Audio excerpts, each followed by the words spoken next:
6 million ton کم.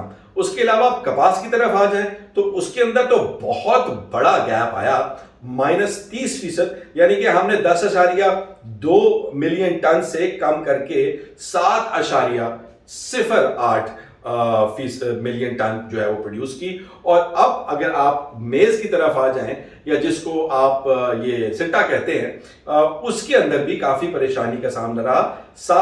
9.74 million ton سے کم ہو کر آپ کی جو ہے وہ بھی 8.24 پر آ گئی. تو ہم لوگوں کی جو اوور آل ایگریکلچرل پروڈکشن ہے وہ بہت بری طرح سے متاثر ہو کے یہ والا سیکٹر جو ہے یہ نیچے کی طرف آیا, اور اس کے اندر پاکستان کو کافی زیادہ سیکٹر کی گروتھ ہونے کی بجائے ریسیڈ کیا اور شرنک کیا. یہ ساری باتیں آپ کو سن کر حیرانگی اس لیے ہونی چاہیے کیونکہ آپ کو یہ بتایا جا رہا ہے اوور اینڈ اوور اگین کہ پاکستان جو ہے وہ ٹیک آف پہ ہے. پاکستان کی معیشت جو ہے اس نے اب بگ ٹرن لے لیا ہے اور بگ ٹیک آف لے لیا ہے. تو اس کے مقابلے میں جب آپ اپنی جو سیکٹرز کی پرفارمنس دیکھتے ہیں تو آپ کو نظر آتا ہے کہ سچویشن انتہائی ان کلیمز کے برعکس ہے اس رپورٹ کے مطابق. اور اب آخری فیکٹر جو اس کے اندر انہوں نے اینالائز کیا ہے وہ پاکستان کے اندر مہنگائی ہے. مہنگائی اس رپورٹ کے مطابق گورنمنٹ کے کلیمز ہیں کہ ہم نے 1% سے بھی نیچے لے آئے ہیں. اس رپورٹ کے اندر حکومت کے سٹیٹسٹکس کو استعمال کرتے ہوئے, حکومت کے اعداد و شمار کو استعمال کرتے ہوئے انہوں نے بتایا ہے کہ پاکستان کے اندر اس میں مہنگائی کی شرح 8.37% ہے. اور ان کا یہ کہنا ہے کہ اس کی جو بنیادی وجہ یہ ہے کہ پاکستان کے اندر جو امپورٹ اور ایکسپورٹ کا کھیل ہے کرنٹ اکاؤنٹ کے حوالے سے وہ کافی پریشان کن ہے. پاکستان کی جو مینوفیکچرنگ, کیونکہ آپ کی جو انفلیشن ہے وہ اس وجہ سے ہے, اور آپ کی گروتھ جو ہے یہ سارے کا سارا آپ کی امپورٹ اور ایکسپورٹ کے ساتھ جو ہے وہ جڑا ہوا ہے. آپ کا کرنٹ اکاؤنٹ, آپ اس کو کرنٹ اکاؤنٹ ڈیفیسٹ کو کم رکھنے کے لیے کرنٹ کا سب بجٹ کے لیے کہا جا رہا ہے کہ تمام پولیٹیکل پارٹیز جو ہے IMF نے کہا ہے ان کو بٹھا کر ان کے ساتھ بات چیت کر کے یہ بجٹ اپروو کروانا پڑے گا. اور نہ صرف ان سے اپروو کروانا پڑے گا بلکہ صوبائی اسمبلیاں بھی تمام کی تمام اس کے اندر بجٹ کو اپروو کرے گی. اور جب صوبائی اسمبلیاں اپروو کریں گی تو انہوں نے یہ بھی کہا ہے کہ ان صوبائی اسمبلیوں کو اس بجٹ کے اندر اپنا حصہ بھی ڈالنا پڑے گا. اب وہ صوبائی اسمبلیاں کس طرح سے کریں گی؟ KPK کی اسمبلی پاکستان کی وہ اسمبلی ہے جہاں سے پاکستان کی حکومت کو ہمیشہ خطرہ رہتا ہے کیونکہ وہ پاکستان تحریک انصاف کے انڈر ہے. اور اس وقت ضرورت پاکستان کی حکومت کو یہ ہے کہ وہ پاکستان کے اندر پاکستان کی پولیٹیکل پارٹیز کو جو ہے وہ اپیز کرے, ان کو قومی دھارے کے اندر دوبارہ سے انکلوڈ کرنے کے لیے اقدامات کریں, ان کا کانفیڈنس کو بحال کریں ریاست کے اندر, حکومت کے اندر. مگر اس کے برعکس پاکستان کے اندر پاکستانی افواج نے جو فیصلہ کیا ہے کہ بنیان مرصوص جو ہے اس کے دوران جن لوگوں نے پاکستانی فوج کے خلاف بات کی ان کے خلاف کریک ڈاؤن ہوگا. علیمہ خان صاحبہ سر فہرست ہیں, ان کی بات چیت جو ہے اس کے حوالے سے ان کو نوٹس سرو کر دیا گیا ہے. پاکستان تحریک انصاف کہ اور بھی رہنما ہیں جن کے ساتھ یہ نوٹس سرو کیا گیا ہے. بلاگرز میں سر فہرست موحد یوسف ہے جن کو یہ نوٹس سرو کیا گیا ہے. 40 یوٹیوبرز کا نام لیا جا رہا ہے, وہ فہرست ابھی فی الحال میری نظر سے نہیں گزری, مگر 40 یوٹیوبرز ایسے ہیں جن کو یہ نوٹس سرو کیا گیا ہے اور سائبر کرائم ایکٹ کے تحت ان کو اب دھر لیا جائے گا.